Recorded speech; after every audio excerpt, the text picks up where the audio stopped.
नमस्कार साथियों, जय हिंद। स्वागत है आप सभी लोगों का एक बार फिर मेरे चैनल केमिस्ट्री जिला पर। और आज हम लोग स्टेप वाइज स्टेप देखेंगे कि जोसा की काउंसलिंग में कैसे स्टेप बाय स्टेप हम लोग तरीके से रजिस्ट्रेशन कैंडिडेट रजिस्ट्रेशन करने वाले हैं। ठीक है, तो सबसे पहले आपको मेन पेज दिखेगा। मेन पेज पे आपको सबसे पहले दो ऑप्शन दिखेंगे, एक साइन इन का और एक कैंडिडेट रजिस्ट्रेशन का। तो कैंडिडेट रजिस्ट्रेशन वाले पार्ट पे आ जाना है। उसमें आपको जेई मेंस एप्लीकेशन नंबर भर देना है, कैंडिडेट का नेम भर देना है, उसके बाद मदर्स नेम भर देना है, आपको अपना डेट ऑफ बर्थ डाल देना है। तो सबसे पहले एप्लीकेशन नंबर, फिर नेम अपना, फिर मदर्स नेम, फिर डेट ऑफ बर्थ, और फिर उसके बाद आपको डाल देना है सिक्योरिटी पिन।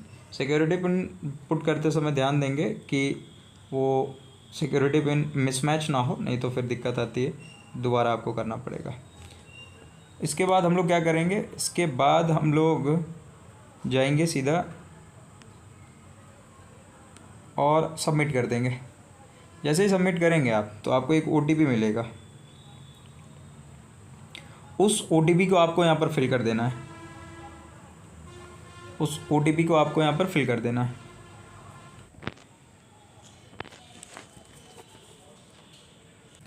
इसके बाद आप लोगों को क्रिएट पासवर्ड पे क्लिक कर देना है। जैसे ही आप पासवर्ड क्रिएट करेंगे तो देखिए ऐसा लिख करके आ जाएगा, कुछ इस तरह का लिख करके आ जाएगा कि you have generated your password successfully, your password must be confidential and all care must be taken. ठीक है, तो ऐसा करके कुछ आ जाएगा आपको। इसके बाद से आपको यहाँ क्लिक हेयर टू लॉगिन पे क्लिक कर देना है। तो जैसे ही आप क्लिक हेयर टू लॉगिन पे करेंगे तो आप फिर से फर्स्ट पेज पे पहुँच जाएंगे, जो कि यहाँ पर अब आपको क्या करना है, अपना एप्लीकेशन नंबर यहाँ पर फिल करना है, यहाँ पर फिल करना है। उसके बाद पासवर्ड जो आपने बनाया, सिक्योरिटी पिन, और उसके बाद से लॉगिन कर देना है, ताकि आप फर्दर प्रोसेस को आगे बढ़ा सकें, रजिस्ट्रेशन वाले प्रोसेस को। दोस्तों, जैसे ही आप साइन अप करोगे, साइन इन करोगे, जैसे ही अपना एप्लीकेशन नंबर और पासवर्ड और सिक्योरिटी पिन वगैरह डालेंगे आप, तो आपको फिर से एक ओटीपी देगा, आपके नंबर पे एक ओटीपी भेजेगा। तो थोड़ा हाईली वोट प्राइवेसी कंसर्न यहाँ पर मेंटेन किया है एनटीए ने, तो आपको फिर से एक बार अपना ओटीपी जो आपके नंबर पर मिला है उसको यहाँ पर फिल कर देना है। ठीक है,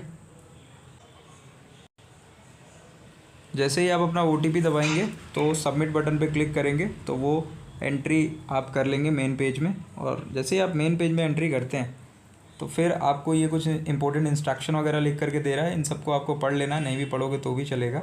आई एग्री पे आपको क्लिक करना है, और जैसे ही आप आई एग्री पे क्लिक करोगे तो रजिस्ट्रेशन पेज को आगे प्रोसीड करने के लिए ऐसा कुछ ऑप्शन आएगा, ओके पे क्लिक कर देना है। और ओके पे क्लिक करते ही यहाँ पर देखिए रजिस्ट्रेशन पेज खुल के आ गया, आपकी CRL रैंक वगैरह एंड एवरीथिंग यहाँ पर आ रहा है।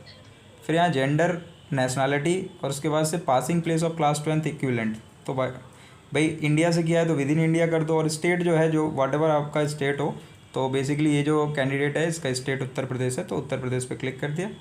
इसके बाद डेक्लेरेशन वाले पेज पे यहाँ पर जा कर के आपको टिक कर देना है। ठीक है, यहाँ पर आकर के आपको टिक कर देना है, और इसके बाद से फिर प्रोसीड टू रिव्यू कर देना है। आपको प्रोसीड टू रिव्यू पे क्लिक कर देना। जैसे ही आप प्रोसीड टू रिव्यू पे क्लिक करोगे फिर ये सारी चीज़ें आ जाएंगी, और फिर कंफर्म रजिस्ट्रेशन के लिए बोलेगा, तो आपको कंफर्म रजिस्ट्रेशन पे क्लिक कर देना। फिर यहाँ पर एक ऑप्शन आएगा, यहाँ पर अगेन आपको ओके कर देना है। फिर इसके बाद देखिए आपके सामने ये मेन पेज आपका खुल करके आ गया। अब इसके बाद आपको total available choices, field choices, Anfield choices, ये सब कुछ आपको दिया हुआ है। तो यहाँ से आप अपनी कैंडिडेट प्रोफाइल देख सकते हो, कॉर्नर पे जा करके देखो यहाँ पर चॉइस कौन कौन सी आपके पास अवेलेबल है। चॉइस फिलिंग कर सकते हो, चॉइस लॉक भी कर सकते हो, बट स्टार्टिंग में चॉइस लॉक नहीं करना चाहिए। ठीक है, और सबसे इम्पोर्टेंट बात यह है कि यही सबसे इम्पोर्टेंट पेज है जहाँ पर हमको चॉइस फिलिंग करनी है, विच इज़ वेरी इंपॉर्टेंट। क्योंकि अगर यहाँ मिस कर गए, अगर यहाँ पर ऑर्डर हम लोग सही से अरेंज नहीं कर पाए, सीक्वेंस अगर ढंग से नहीं बना पाए, तो फिर सीट मिलने में बहुत दिक्कत होती है। तो चलते हैं, चॉइस फिलिंग पे क्लिक करता हूँ मैं। तो जैसे ही चॉइस फिलिंग पे क्लिक करूँगा तो एक नया पेज खुल के आता है, और इसके पहले देखिए एक बार फिर से ओटीपी मांग दिया। ठीक है, तो ओटीपी एक बार हम लोग फिर फिल करेंगे। जैसे ही आप ओटीपी वाले बटन पे क्लिक करोगे तो ऐसे करके आपके सामने एक पेज खुल के आ जाएगा। अब देख लीजिए आपके सामने ये चॉइसेस अवेलेबल हैं, आप इन चॉइसेस को ऐड कर सकते हो। ठीक है, अपने अकॉर्डिंग आप चॉइसेस अवेलेबल, जो आपके पास जो चॉइसेस अवेलेबल हैं इनको आप ऐड कर सकते हो, और ये ब्रांचेस मिलने के चांसेस भी आपके ज़्यादा होंगे, ये जो जितनी भी चॉइसेस आपको दिख रही हैं। तो ऐसा करके कुछ, तो अब क्या करना है भाई, कैसे, अब मुझे फ़िल्टर करना है, तो कैसे फ़िल्टर करूँगा मैं। तो ऑल इंस्टीट्यूट टाइप में पहले आप देख लो आपके रैंक के हिसाब से आपको क्या समझ आ रहा है। तो मान लो मैंने NIT पे यहाँ क्लिक किया, तो NIT आ गया। तो अब देखो NIT में दिल्ली में एरोस्पेस इंजीनियरिंग एंड ये doctor B R Ambedkar, Motilal Nehru, biotech वाला, ये सारा मतलब रैंक के अकॉर्डिंग वो आपको दिखा रहा है। फिर इसके बाद आप ये सब भी फिल कर सकते हो, धीरे धीरे आ जाएगा सारा कंप्यूटर साइंस एंड ऑल। तो ऐड कर सकते हो। सपोज़ मैंने ऐड कर लिया कुरुक्षेत्र में कंप्यूटर साइंस 4, तो ये ऐड पे यहाँ राइट साइड में आप देख सकते हो, यहाँ पर ये चीज़ आपको दिख रही होगी राइट साइड में, ये रिमूव अप डाउन है ना। तो ऐसे ऐसे आपको देखने को मिलता रहेगा। और मान लो कि मुझे और कोई कॉलेज ऐड करना है, सपोज़ मुझे ऐड करना है NIT उत्तराखंड का ऐड करना है, तो मैंने NIT उत्तराखंड का कंप्यूटर साइंस यहाँ ऐड कर दिया। तो देखो ध्यान से सुनना, ये मेरी चॉइस नंबर 1 होगी। ये जस्ट मैं एग्जांपल दे रहा हूँ। जब आप अरेंज करेंगे ना, जब आप सीक्वेंस बनाएंगे तो आपको बहुत अपनी रैंक के हिसाब से सीक्वेंस बनाना पड़ेगा, अदरवाइज़ दिक्कत होगी।